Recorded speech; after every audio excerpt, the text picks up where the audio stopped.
นแห้งเลย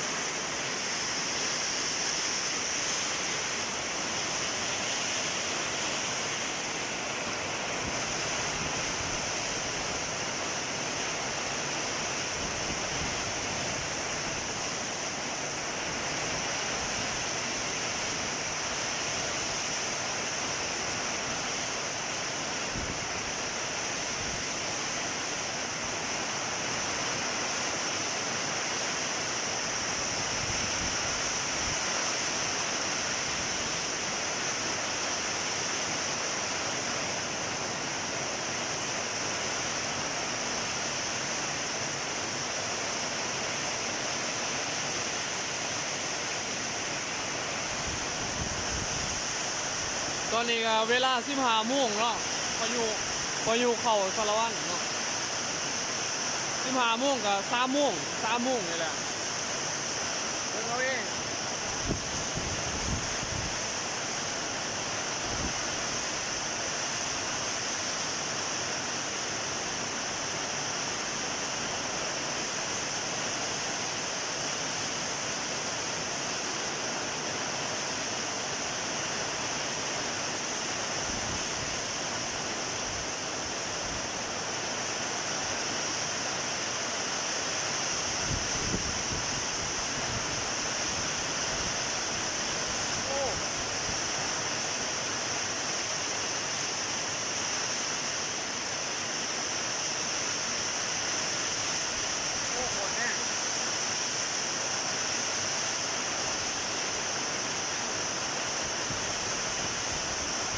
โคตรแห้งเลย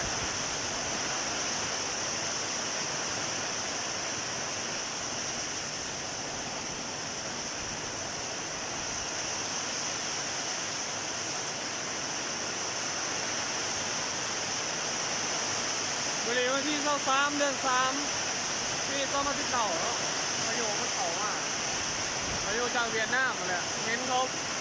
ประกาศบอกอยู่ว่าพายุฤดูร้อนจากจีนเนาะสิมา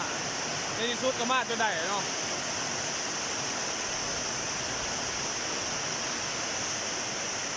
เดี๋ยวจะทายไปเด้อพอมันแห้งสักเลยเนาะเบิ่งเอาต้นไม้ขนาดต้นไม้ยังอะไรเนาะท้องฟ้าครึ้มเลยเนาะท้องฟ้ามาเบิ่งตัวจริงนี่ท้องฟ้าครึ้มเลยเนาะปกตินี่มันกลางเว้นแต่ว่ามันครึ้มแล้วโหไปแล้ววะนี่ไปแล้วบอท้องฟ้ายังครึ้มอยู่ได้แหละท่านผู้ชมโอ้สุดยอด15 นาฬิกาเนาะ15 โมงตอนนี้แต่มันมืดแล้วเพราะว่าพายุมาปกติสำนียังสว่างอยู่ยังแจ้งอยู่3 โมงเนาะ3 โมง15 โมงกับ3 โมง3 โมง PM เนาะ3 โมง PM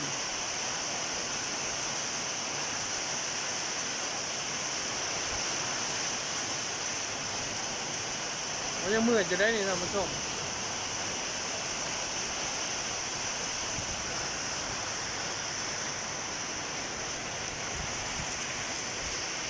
ถึงงบแล้วแต่ว่า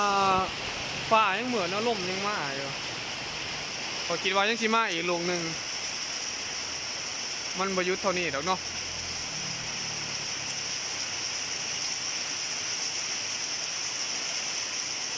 อ๋อเมื่อกี้นี่ต้นไม้สะท้านสะเทือนเลย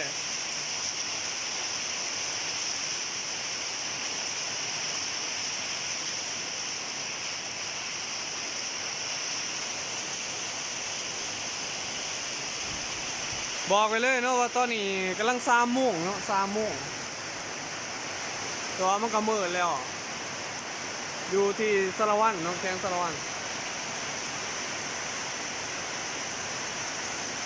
วันที่23เนาะเดือน3ไปดีมาเบิ่งคลิปนี่ก็คอมเมนต์กันได้เด้อ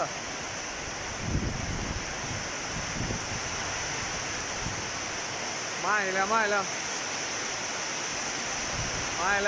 วโอ้โหฟ้าเหลือม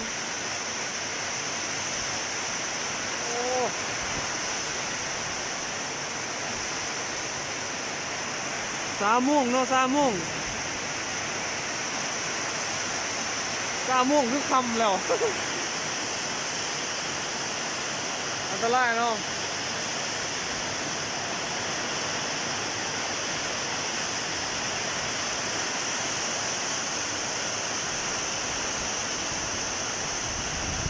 คอยก็ไปออกไว้หน่อยแล้วจะหน่อยเปียก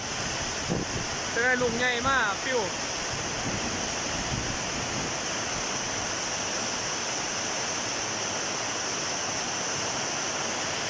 โอเคเนาะน่าจะย่าวกันไปเนาะลูกนี่นี่ฮะก็3 โมงเว้ยโอ้เมื่อละที่เลิกเด้อเมื่อแล้วนี่นะ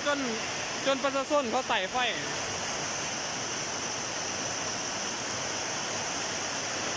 เสียก็ลองเสียถามเขาเลยเนาะถามพี่น้องพี่น้องเจ้าสารวัตรเหรอเนาะวันนี้วันที่3 เดือน 3เนาะปี2019โอเคเนาะขอทีขอจบตัวนี้ก่อนเดี๋ยวมันคือสีเหย้าเนาะเลยถ่ายให้เบิ่งเป็นยังกะระวังโตไว้เนาะระวังธรรมศาสตร์เนาะธรรมศาสตร์เนาะเขาประกาศมากเลยเนาะเห็นอุตุมันประกาศมาว่าอุตุนิยมประกาศมาว่า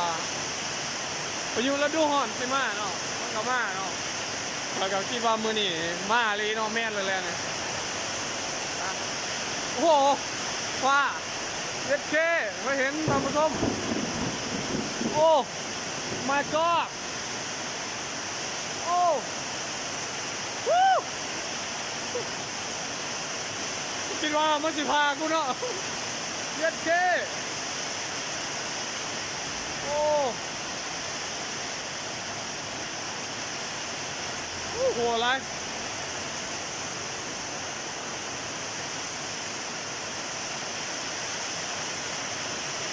เย็ดเคเลยท่านผู้ชมเว้ยมันพานะบ่ลักเซาอ่ะอันนี้ไปใกล้ๆเนาะที่เสียนลักเซาเครือข่ายเนาะโทรศัพท์อยู่หันโอ้เว้ยมันพานั่นเลยบ่หรือว่าซ้ายหล่อฟ้าเนาะอาจจะเป็นซ้ายหล่อฟ้ายอด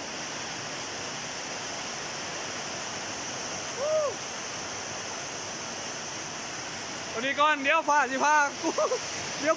เนาะไปลบก่อน